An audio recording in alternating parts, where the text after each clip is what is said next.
Last video I asked you to look at talked to you about the philosophy of coaching. Talked to you about how I approach things, what my belief is on why coaching exists, what it is, things of that nature.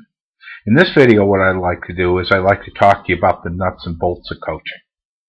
First of all, I'm going to tell you the system I use, because many coaches use many different systems. It's my belief that we help our clients all get to the same place. We just drive different cars to get there. Now, the method I use, and you'll see it in the things I email to you at the bottom of the page, is the Fowler-Wainwright system. Barbara Wainwright is the president of Fowler-Wainwright, and Barbara has been a life coach for over 20 years, written a number of books, and actually was one of the co-founders of Fowler-Wainwright. Barry Fowler is the chairman of the board, and Barry may be a little more familiar to some of you because Barry was the founder of what's called the Sylvan Learning System. So, one of the things we as coaches fight a lot is this is not a lot of hocus pocus. This is, as I said last time, not a lot of going out in the desert and sitting under a pyramid and chanting. This is a method, a process, and it works. Basically, what the coach helps you do is reach a goal.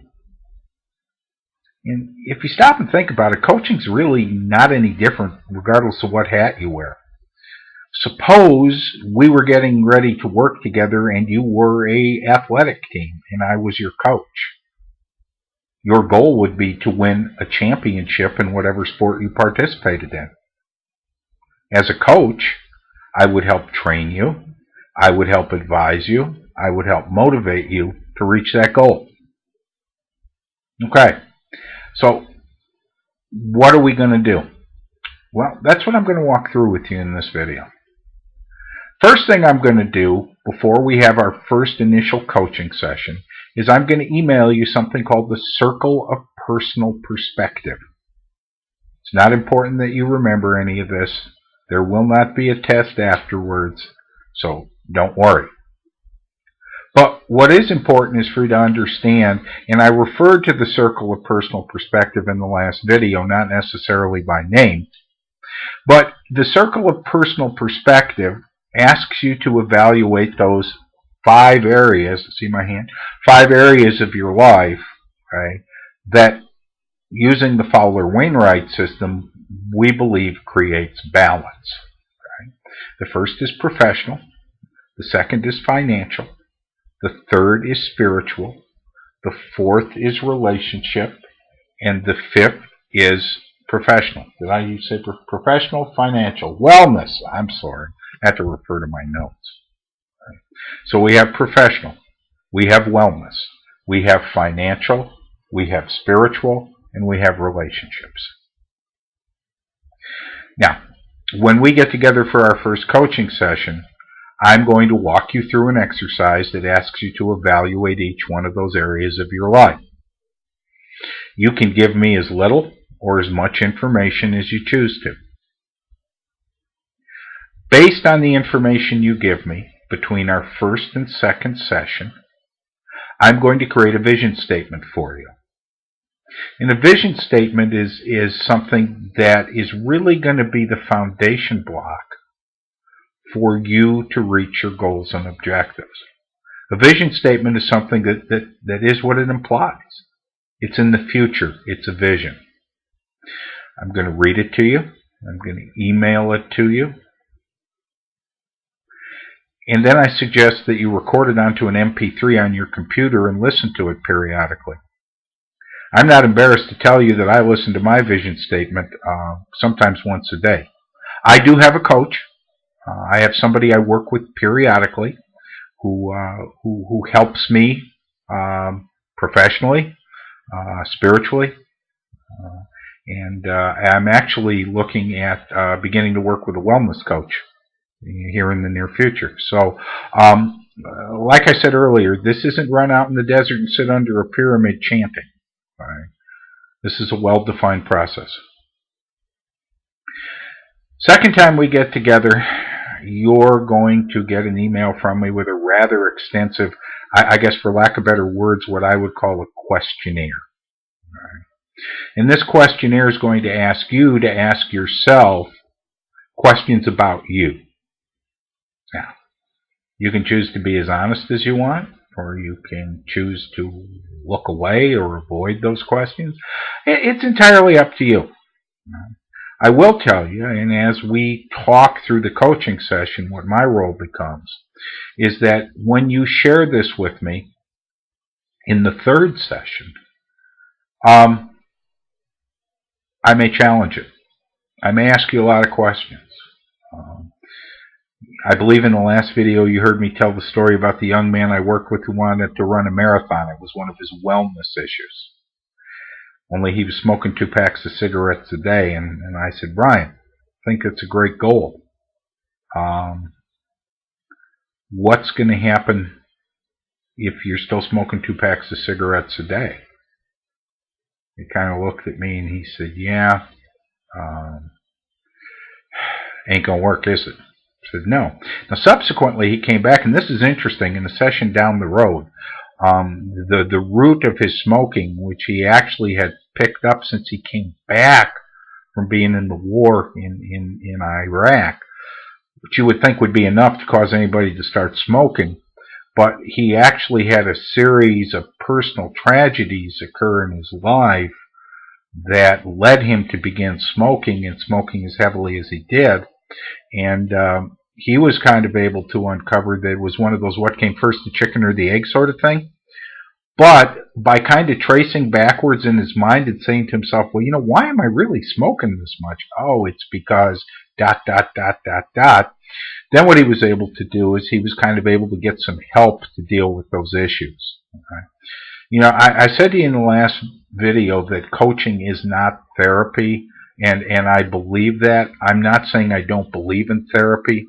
In this case, the young man got some therapy for the tragedies, kind of dealt with the grief and some of the stuff that he had gone through in his life, and then was ultimately able to reach a number of goals that he had set for himself.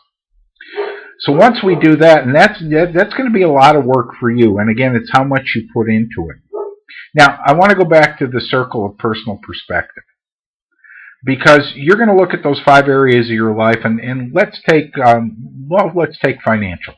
And you look at it and you say, you know, okay, who doesn't have enough money? All right, anybody here who wants to make more money, raise your hand. Well, the whole room raises their hand. But you know, right now, I'm pretty satisfied with the way I'm handling my finances. I'm pretty balanced there. Right? That may be a goal that I choose not to work on right now. Good. Spirituality means different things to different people. You may feel yourself very spiritually grounded right now. You may feel that, you know, I'm really where I want to be or where I need to be. That's cool. The other thing I'd like to explore with you a minute is I see people run into 2 roadblocks. The first roadblock is they decide they're going to work on all 5 things, come up with this tremendous action plan, and I never hear from them again. You know, it's overwhelming. It's kind of like trying to lose 100 pounds and run a marathon all in 15 days. Just don't work. Or trying to get your MBA while you become chairman of the board of a Fortune 5 organization in a month. Just don't work. I suggest that people take 2, maximum of 3 the first time, and my advice is usually 2. And here's why. If you take the 2 areas of your life that you really feel you need to or you want to improve upon the most, and you set out upon that journey and you improve them, you're going to look at the other 3 areas and you're going to say, you know, from a wellness point of view, I may see myself as a 7. But you know, I can do anything I want to do. I'm going to amp that up to an 8 or 9, and maybe the next time you sit down and look at it, you choose wellness, and it wasn't one of the first 2 things you did. Okay, so then once you kind of get clearly defined what you want to do, You get kind of a deal of where you're going. We're going to come up with an action plan. Actually, you're going to come up with an action plan. I'm going to go through it with you and advise you. And then the real work starts for you. That means you have to go and do it. That also means we'll talk once a week. You'll tell me how you're doing. Usually when people start canceling on me, oh, they're busy, they've got so much going on, usually a good sign that they've given up. I'll pay a lot of attention to you early on. I'll make sure everything's lined up right and you get going the way you should. But when all is said and done, it's ultimately up to you. If you want my advice, I'll give it to you. If you don't want my advice, I won't give it to you. The final thing I want to tell you is please don't be scared and have fun. Right? This is a lot of fun.